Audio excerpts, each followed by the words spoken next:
السلام علیکم ورحمۃ اللہ وبرکاتہ۔ قارئین و سامعین، مزید ایک ویڈیو لے کر آپ کے سامنے حاضر ہوئے۔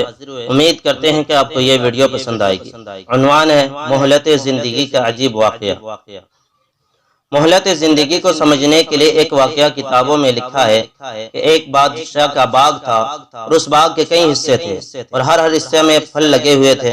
چنانچہ بادشاہ نے ایک آدمی کو بھیجا کہ اس باغ سے پھل توڑ کر لاؤ، کوشش کرنا کہ تم اچھے پھل توڑ کر لانا، میں تم سے خوش ہوں گا اور تمہیں انعام دوں گا، لیکن میری ایک شرط ہے کہ جس حصہ سے ایک دفعہ گزر جاؤ گے اس میں تمہیں دوبارہ واپس آنے کی اجازت نہیں ہوگی۔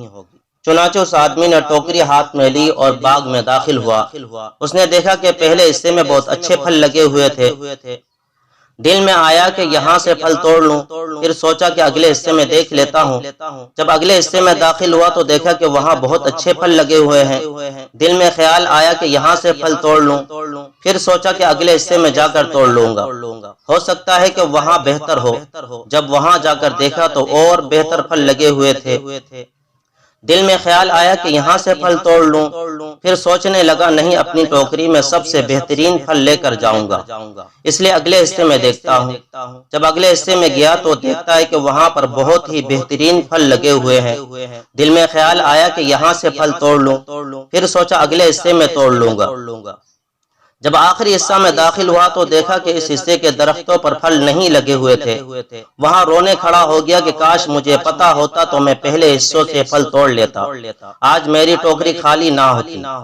اے انسان، تیری زندگی کی مثال ایسی ہی ہے، تیرا ہر دن تیرے لیے باغ کا حصہ ہے، تو اس میں پھلوں کو توڑ سکتا ہے، یعنی نیکی کما سکتا ہے، لیکن انسان یہی سوچتا ہے کہ میں آج نہیں کل نیکی کر لوں گا، اور یہی آج کل کرتے کرتے بالآخر انسان کو موت آ جاتی ہے، پھر اسے اتنی مہلت بھی نہیں ملتی کہ اپنے گھر والوں کو وصیت کرے۔